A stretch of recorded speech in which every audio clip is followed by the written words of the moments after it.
kita jangan mengutuk ulama, betul. Dan sebab itu saya tidak bersetuju kenyataan-kenyataan kesat atau memperlekeh sumbangan pendakwah Ustaz Azhar Idrus. Hentikan daripada kutukan, termasuk pada Ustaz Azhar Idrus. Assalamualaikum warahmatullahi wabarakatuh. Alhamdulillah nahmaduhu wa nusalli ala rasulil karim. Saya mau turut mengupas ucapan awal saya kepada pejabat awam di Jabatan Perdana Menteri, ini bahkan di pegawai dari Jabatan Perkhidmatan Awam, JPM, JAKIM, SPRM, Jabatan Peguam Negara dan lain-lain. Ya. Tujuan saya menyampaikan ialah untuk mengingatkan mereka bahawa kemampanan ekonomi penting.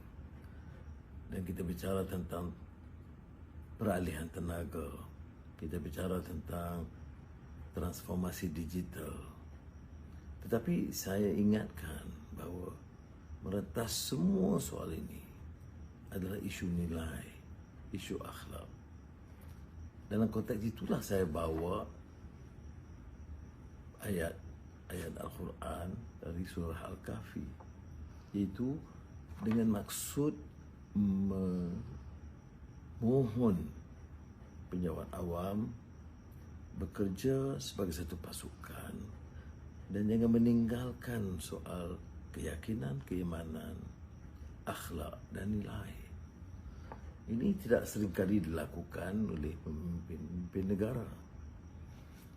Jadi saya mula dengan membaca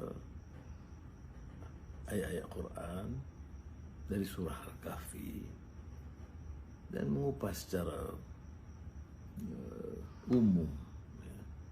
Tapi apakah maksudnya? Mengingatkan mereka bahawa dalam kesibukan, keriuhan, keutamaan, pembangunan, pertumbuhan, tata kelola, semua ini harus berpaksi kepada keimanan dan jaga nilai dan akhlak. Seperti mana pengalaman yang disebut dalam surah Al-Kahfi, 7 pemuda yang menyelamatkan diri dari kebobrokan sistem syirik, kebajatan, kezaliman di luar. Nahnu nakhussu 'alaika naba'ahum bil haqq innahum fityatun amanu bi rabbihim wa zidnahum huda wa rabatna 'ala qulubihim إذ قاموا فقالوا ربنا رب السماوات والأرض لن ندعو من دونه إلها لقد قلنا إذا شططا.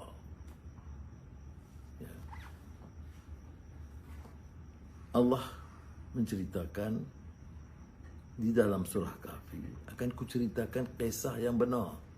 Ini saya kaitkan juga dengan penafsiran sejarah dalam Quran, Quranic interpretation of history.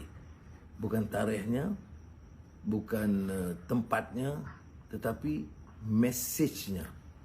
Message-nya, cerita itu mengenai pemuda yang teguh iman, kental semangat mereka dan ditambah, diselamatkan dan ditambah petunjuk kepada mereka. Innahum fityatu amanu bi rabbihim wa zidnahum huda. 2 kali saya tekankan. Kerana apa? Terpahat di sanubari mereka keyakinan tentang Allah yang menjadikan langit dan bumi seterusnya. Jadi bagi pengupas-pengupas lain, pengkritik dan sebagainya, harus lihat konteks itu. Ya. Dan kalau maksud itu nak dipertikai, tidak adil. Ya. Saya tahu mulanya sahabat saya yang saya hormati, Ustaz Azhar Idrus, mengupas berdasarkan soalan yang tidak menjelaskan apa-apa. Jadi jawapannya itu agak keras. Ya. Karena pada tafsiran Ustaz Azhar, tujuan orang yang menyampaikan pidato itu agak mengelirukan dan mengatakan orang-orang ini tidak beriman. Padahal dalam ucapan saya 2 kali saya tegaskan dan mengulangi ayat Quran tentang orang yang beriman. Baik. Saya sebut juga tentang kisah yang sebenarnya di dalam The Golden Legend, ya, tidak dalam Bible. Itu betul. Ya. Kalau yang meneguhkan bahawa sebenarnya tidak termasuk Bible, tetapi dalam kitab mereka, kitab yang dianggap sahih dan muktabar bagi orang Kristian, ya, iaitu The Golden Legend yang ditulis oleh Ketua Biskop Genoa, iaitu namanya Jacobus de Vorogin, ya, dan menjadi teks yang penting pertama di kalangan Orthodox Church yang kemudian tersebar di seluruh dunia Kristian. Mengenai apa? Mengenai Seven Sleepers of Ephesus. Ephesus itu nama tempat. Tetapi pada masa itu, kalau ikut kisah beliau, itu zaman Kristian, ya, kerana itu 250 Masehi. Tetapi seperti mana saya sebut dalam konteks ucapan saya, dalam Quranic interpretation of history, bukan tarikh, bukan tempat, tetapi kisah yang ditekankan tentang anak-anak muda yang kuat imannya, menolak syirik, menolak kezaliman. Boleh pada masa itu Maharaja atau Emperor Decius Romawi yang bawa pahaman syirik, menyembah berhala, dalam keadaan, dalam satu kisah, orang sudah pun beriman yang mengikut Nabi Allah Isa alaihissalam. Tetapi seperti mana dikupas dulu, banyak kitab-kitab lama juga, ya. Ada yang mengatakan ini zaman Nasara, termasuk Ibn Kathir. Ada yang tidak bersetuju, ya. Jadi saya hanya menyinggung tanpa mengatakan ini satu konteks yang sahih selain daripada kupasan Quran. Baik. Istilah saya gunakan juga sekali Kristian, sekali Nasara. Baik. Janganlah umpamanya seperti YB ahli Parlimen Jasif terus mengutuk sebenarnya benda ini tidak benar dan palsu, tak betul. Sebab Majlis Fatwa Mesir, Jordan mengiyakan istilah itu kerana apa? Nasara disebut dalam Quran, Al-Masih disebut dalam Quran. Nasara daripada Nazaret, nama tempatnya, Al-Masih. Dan terjemahan Al-Masih dalam bahasa Yunani itu Kristus, yang dijadikan Kristian. Jadi jangan hukum saya mengatakan saya menganggap Kristian itu yang Trinity. Saya maksudkan Kristian itu agama yang tunduk, yang beriman dan tunduk kepada Nabi Isa alaihissalam. Jadi jangan hukum saya hal yang saya tidak sebut. Itu saja, ya. Tapi saya apa baiknya? Saya lihat kupasan menyeluruh. Mungkin ratusan orang yang kupas. Tapi janganlah menyerang, ya. Ada yang mengatakan kita jangan mengutuk ulama. Betul, ya. Dan sebab itu saya tidak bersetuju kenyataan-kenyataan kesat atau memperlekeh sumbangan pendakwah Ustaz Azhar Idrus. Selain daripada singgungan politiknya itu, kita berhak mempertikai. Tetapi beberapa kupasan ahli-ahli Ustaz PAS ni, saya anggap agak keterlaluan. Tak payahlah kita bergaduh dalam soal ini sebab menjatuhkan hukum tanpa meneliti, ya. Mungkin lulusan Azhar, betul, tetapi tidak semestinya tepat kupasan itu. Ya, banyak hujah-hujah yang dikemukakan. Tapi yang penting dalam apa yang saya tekankan tadi ialah tentang message itu.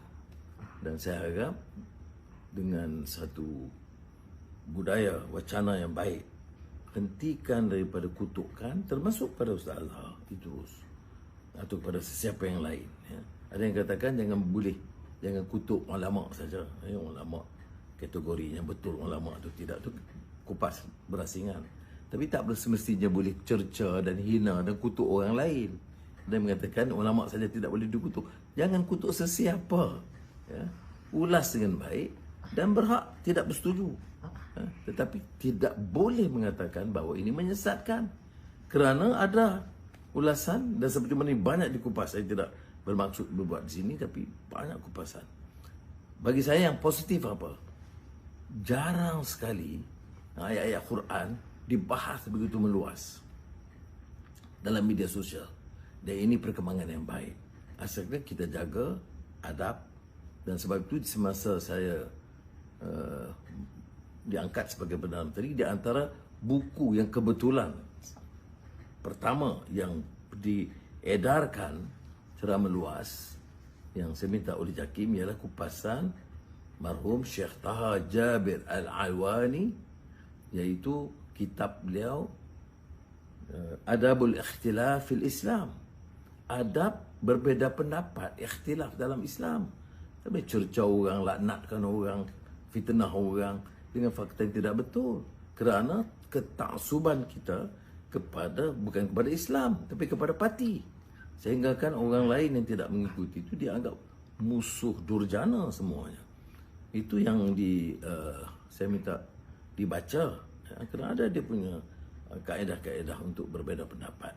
Selain daripada yang akan dikemukakan mulai tahun depan insya-Allah, iaitu tentang Matan Arba'in Imam An-Nawawi, hadis 40 yang saya minta semua pelajar Islam di sekolah membaca dengan syarahnya sekali, dengan maksud meningkatkan mutu kefahaman masyarakat kita tentang Islam. Dan ini julung-julung kali dilakukan, tidak dilakukan sebelumnya. Cuba kita laksanakan sekarang.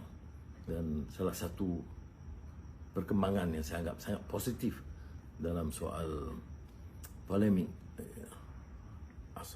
Ashabul Kahfi dari surah Kahfi ini, surah Kahf, ya, itu bagi saya adalah wacana yang meluas, ramai yang bahas, tetapi lebih penting semua harus baca dan memahami dengan baik.